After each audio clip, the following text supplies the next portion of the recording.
Hello everyone, in this episode of ExcaliburCCGTV, we are taking a look at the top comics for August 21st, 2013. Stay where you are. Thanks for press and play. He is Randy. I'm Chris. We are Excalibur Comics, Cards, and Games here in Shreveport, Louisiana, and we are talking comics. Another great week of comics ahead of us. We had a great week last week with a lot of exciting stuff. Superb week. Yes, thank you for saying that. Superior. With Spocky. It was an uncanny week.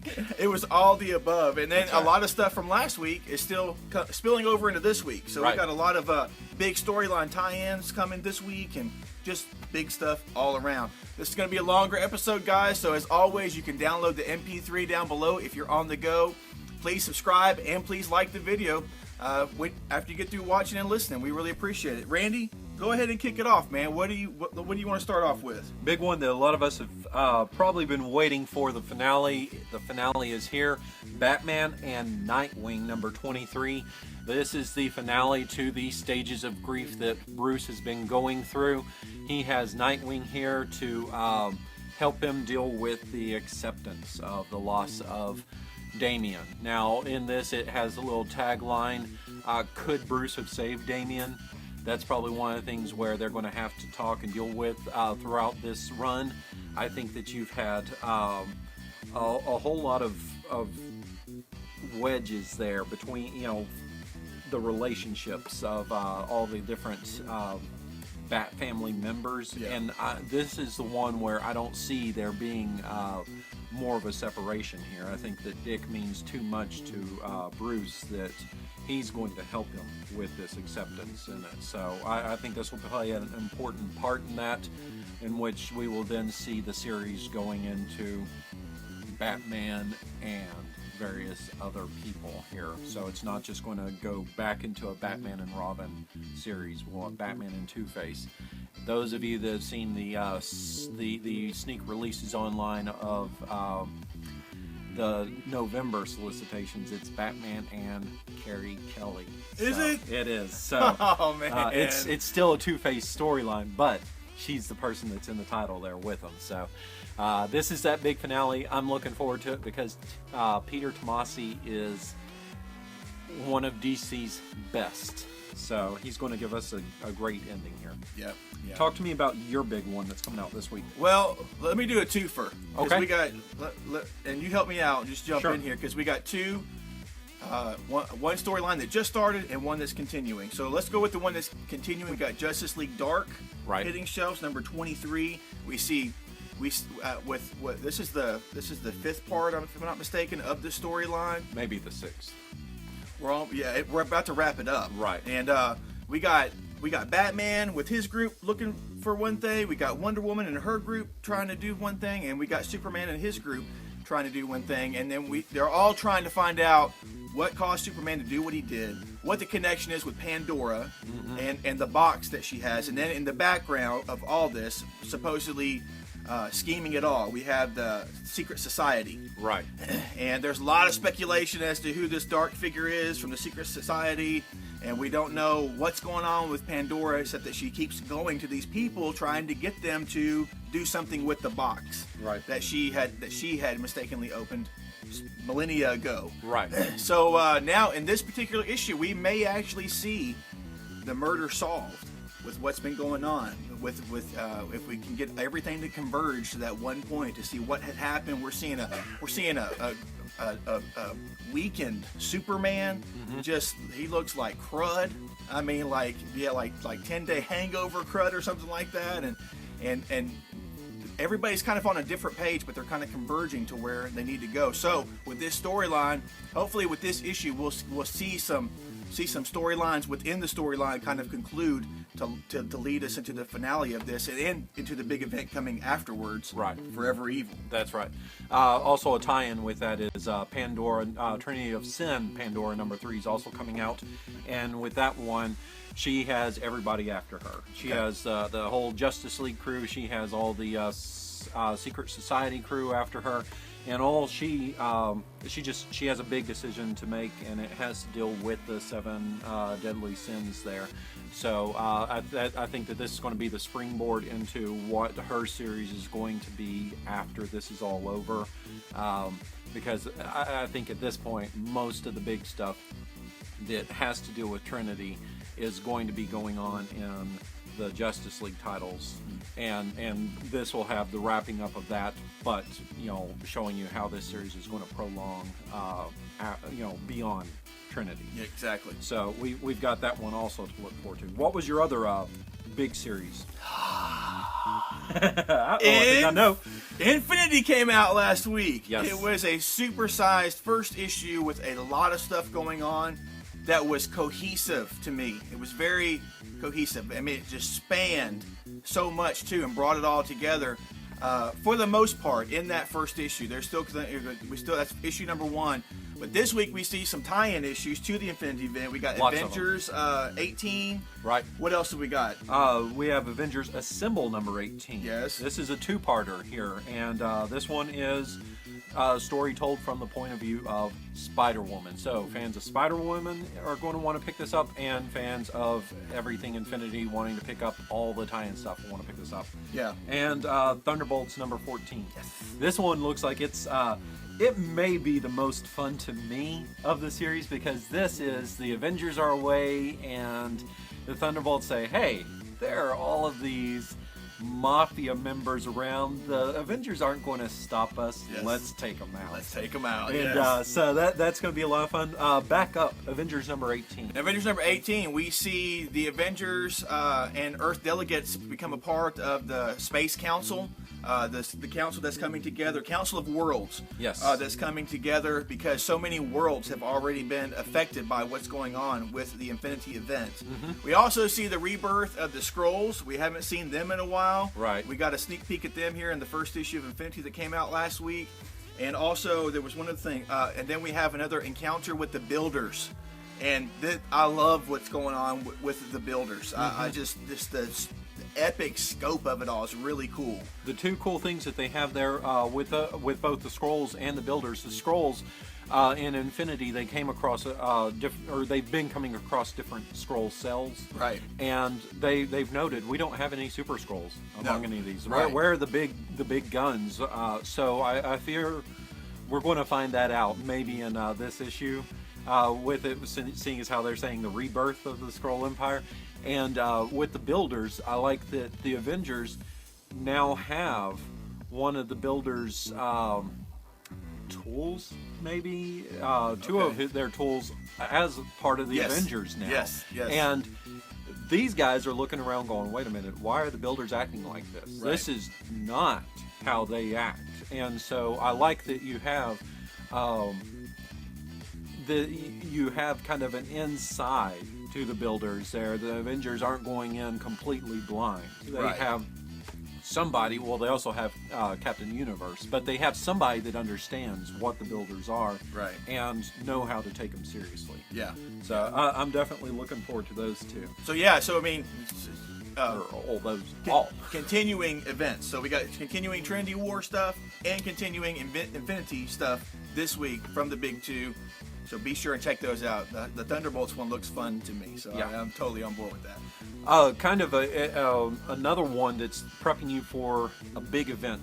X-Men number 4 comes out, and this is going to be a little downtime with this issue. It's a solo issue here, and you're going to see how certain characters are dealing with things, how they're prepping for things, and this is going to lead straight into Battle of the Atom. That's right. So that's the big X-Men event. If Infinity has a few X-Men in there, but it mostly looks like an Avengers event because it's been stuff being weaved and worked into place throughout the Avengers books. And the other side of the coin is what we have going on in the X-Men universe, and it's going to change everything with that. So there are all sorts of signs in place here that they're signaling us with. with Forever Evil, with Battle of the Atom, with Infinity, all this is kind of leading up to what happens next, what's next. So, right. You won't want to miss the ever popular and ever increasingly more and more well written, better written. It just gets better with every issue. Because Brian Wood is handling the writing chores on there with X-Men. If you saw our reviews video, I said it's a sexy book, and it is. I mean, Koipel's art is it's sexy. Yeah, and the writing is sexy, and so it's a great book.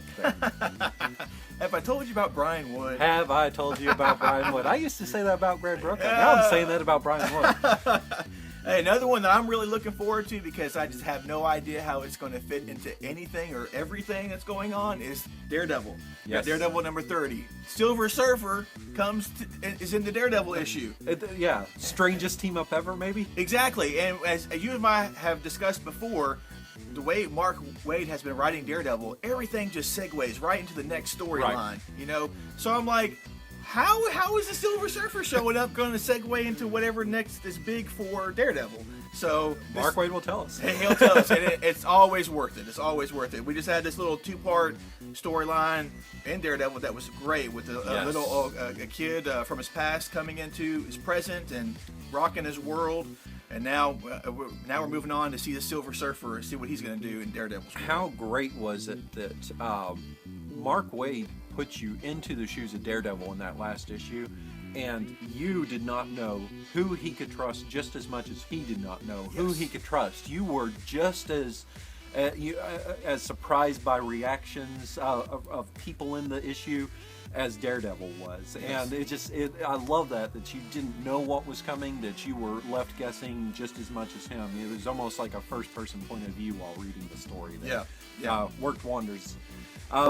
100 Bullets, Brother Lono, number 3 comes out. And this series here has been incredibly good. And we see this force of nature with Brother Lono where he's trying to rein it in. He has been destruction and throughout his life. He's just known how to hurt things, people, whatever. And now he's trying a different way of life. But there's going to be something that happens on the orphanage here that's really going to tempt him to go back to that other lifestyle. So, Azzarello, I'll give you a little twofer here. Azzarello has just been, I don't know if he's stepped his writing up a notch, but he has given me 2 great issues, and I'm sure this is going to be a 3rd great issue with this series. On the same token there, he is also giving us Wonder Woman number 23 this week, and Wonder Woman, we found out, had been taught by War how to be a weapon. He trained her to fight, and now she had to abandon London at one point in time to the firstborn, the oldest of the children there. She's one of the children. Now she's going back to London, and she's taking all of those teachings of War, and she's going to show the firstborn, you might not be the best, the toughest, the most badass character here. I can be that awesome too. Okay. So those are 2 Brian Azzarello books that are just hitting the mark every single time. He may be, for me, DC's Mark Waid, which is how he's bringing it to the table with superb issues. Okay, awesome. Speaking of Mark Waid, again, Okay. Indestructible Hulk. Indestructible Hulk number 12. Dude, I love the cover for this issue. It's cowboys riding dinosaurs with the Hulk on top of it too. We see, with last issue, we saw that Bruce Banner had been called on to help with this whole thing that had happened after the end of Age of Ultron. The whole time-space rift, tears, Right. time, everything going on there. Thanks, Wolverine. Thanks a lot. Well, yeah, exactly. And now, you know, the challenge is the Hulk strong enough to hold time together? And actually, that's kind of a play on what's been going on, because everybody else they have thrown into this type of space-time vortex to try to get information from, try to repair, it's killed them. Yeah. It's just been crazy. So the Hulk has to be used in this particular situation because he's the only one that's strong enough to actually withstand that type of Makes sense. friction that's going on with everything. And now we saw at the end of the last issue, we saw him get transported back in time, and he showed up into this place where he's got cowboys on one side and the dinosaurs attacking him from the other. So in this particular issue, he teams up. We got team up with Kid Colt 2 Gun and the Rawhide Kid, and he's also fighting a group called the Chronarchists. So they're like anarchists, time anarchists or something like that. So well, you're forgetting the biggest team up there. Hulk is teaming up with Bruce Banner. Bruce Banner. So yeah, we're gonna see. Because I don't think if they're two separate things, Wade hasn't done that yet. Yeah. So yeah, it's a fun read. It's just like we said, Mark Waid hits it with all cylinders with these two books in particular, and with just about everything else that he's doing as well. I mean, it's just good stuff. So, Indestructible Hulk, check it out. Yeah, definitely. From Dark Horse Comics. Dark Horse doesn't get enough love from us sometimes because they're a little under the radar with some of their books. Conan the Barbarian number 19 comes out. This is a new story arc. It's not just Conan, but it's been kind of like the love of his life, Belit, that's also been in the story with him. And she's a character from the actual Robert E. Howard books there. It's not just someone that Brian Wood has made up. But he gives us this story where they are in possession of this artifact. They're trying to get it from point A to point B, and everybody and their mama wants to get this artifact from them. So they are facing off against this. This could possibly be his last story arc on Conan. I think he had like a 2-year run. So that would go through about issue 24. This is issue 19. That may go up to about that time with it. But those of you who have not been checking that out, but have liked what you've read from Brian Wood otherwise, this is one of those books you've been missing. It's been great from beginning to end. I'm not a huge Conan fan, but I have loved what they've done here. Yeah. Another quick twofer, real quick. Sure. Nova number 7 hits the shelves, and in this particular issue, we see him team up with Superior Spider-Man. That's right. And on the opposite side of that same coin, we have Superior Spider-Man 16, which also has Nova. Right. In that issue with Superior Spider-Man. And Superior Spider-Man, Nova is he's like the least experienced superhero of them all. He's a kid. He's getting involved in this big galactic thing that's going on as best as can be described. He's already had aliens chasing him down, and, right. And on top of that, his mom said no, he can't be a superhero. He can't be doing this stuff. His bro is also the Watcher. How much do you love that? Exactly, man. That's great. That's great. And then with Superior Spider-Man, we've got Spocky. Yes. He's kind of gone corporate or something, man. He's got his own island. He's got his own henchmen. He's got the spider bots. Seems a lot more villainous than a superhero in that aspect. Exactly. He's taken down Shadowland. He's set himself up in a big way, and it looks like he's going to continue that way for a little while. So we'll see what the team up is here with Nova and Superior Spider-Man. Yeah. Well, the pumpkin bomb that he dropped on Hobgoblin there at the end of last issue was way too awesome, and we're going to see kind of the repercussions of that as well. That guy's like scrambling, man. He is scrambling, which is great to see. Yeah. Because man, that character has annoyed me, but I mean he's supposed to. Right. I'm glad to see him get his comeuppance here. Cool. Batman number 66, number 2 comes out, and this one's going to be cool because you had the dynamic duo facing off against King Tut, and King Tut was always one of those fun characters from the old Batman series. The other exciting thing is you're going to see the introduction of Killer Croc into the Batman 66 universe, a character who was never on the TV series there. So this will be fun to see just how they've designed him. What does he look like? Does he look more like a human in makeup, kind of like the characters then seem to? That's going to be my assumption, but it'll be fun to see just exactly what he looks like here. This has been a fun little throwback series that they're giving us here. Yeah. Jeff Parker, way to go, man. Yeah, and continuing down the DC trail there. Sorry this came so late in the lineup here, but Superman Unchained, number 3.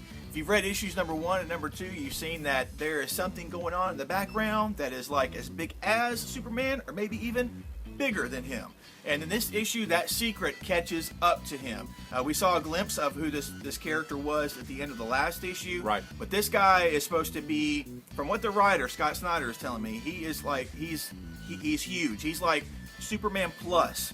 and he's been working for the United States government for like 70 years. Right. So, you know, that's an interesting twist. In this issue, we're going to see some action from Lois Lane as well, and with the backdrop of Tokyo. So we'll see, number one, what this secret character is, or what he's going to do to Superman, and then what's going on with Lois Lane in the background, because you know Lois Lane, she's always on the trail of a hot story. That's right.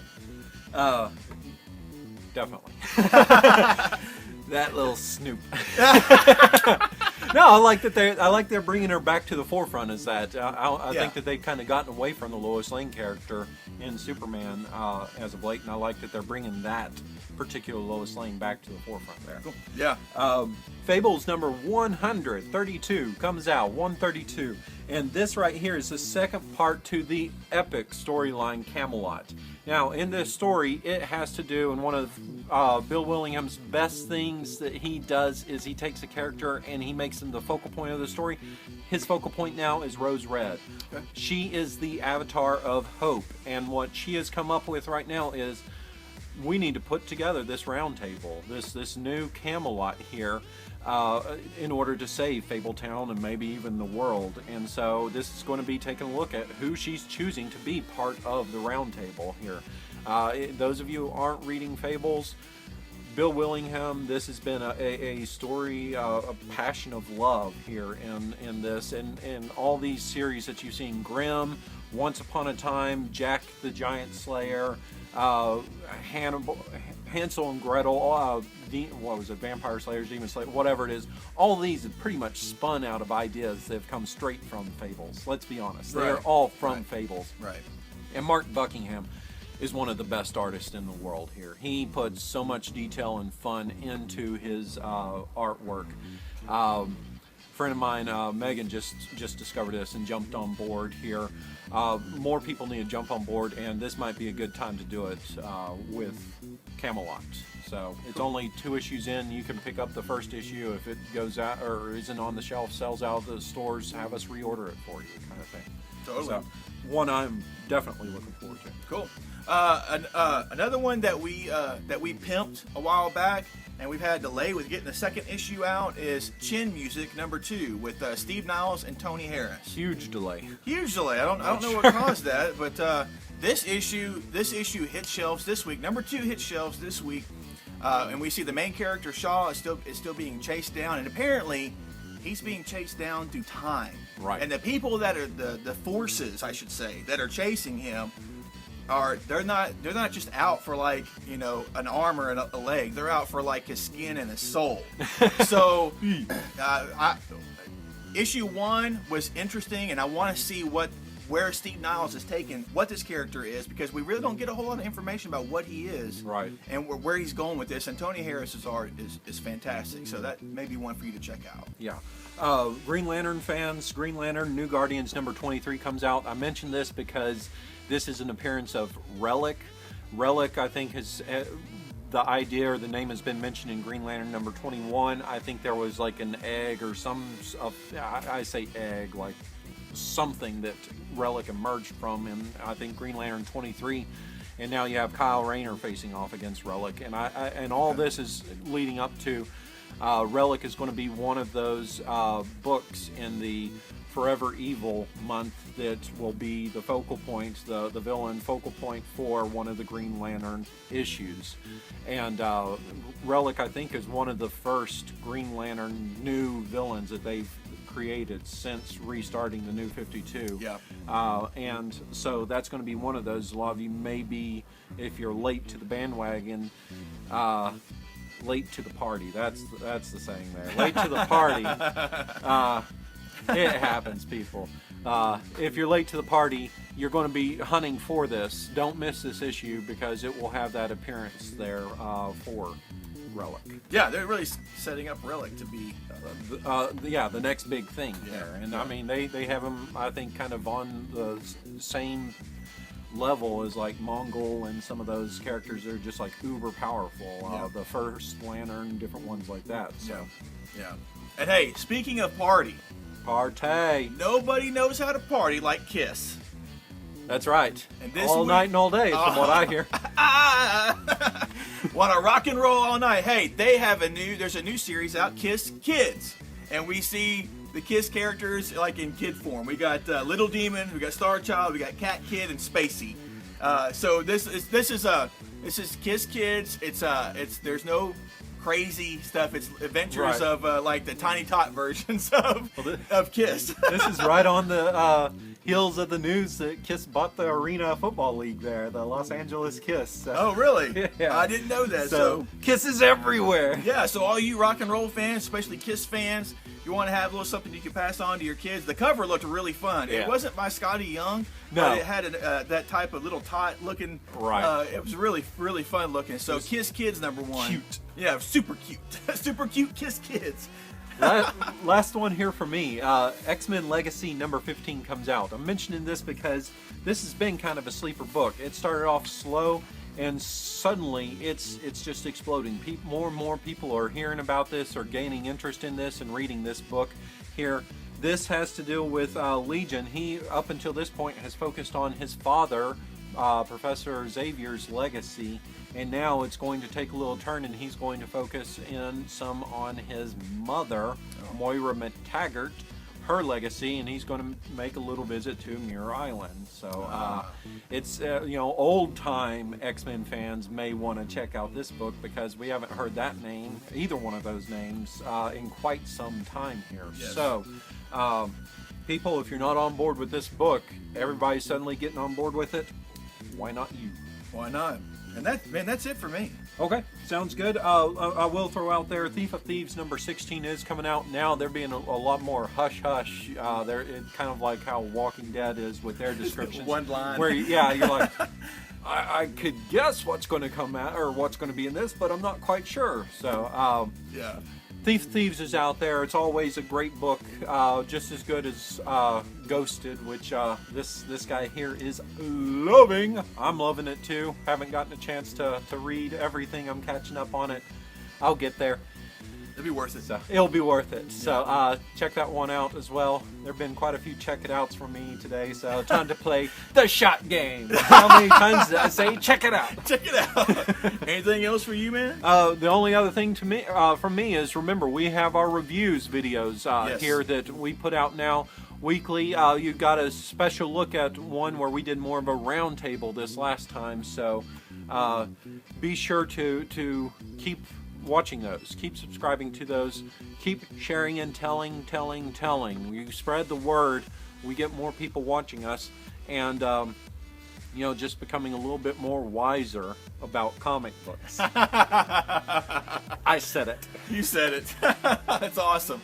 Well, guys, that's really it for this episode. I agree. We're going to wrap it up. Hey, we are Excalibur Comics, Cards, and Games here in Shreveport, Louisiana. We also have a store in Texarkana, Texas. If you don't have a fantastic, reliable local comic shop near you, give us a call. Let us help you out. Let us help you find what you're looking for. You can always visit our website at www.ExcaliburCCGTV.com. Until next time, guys, have a great day.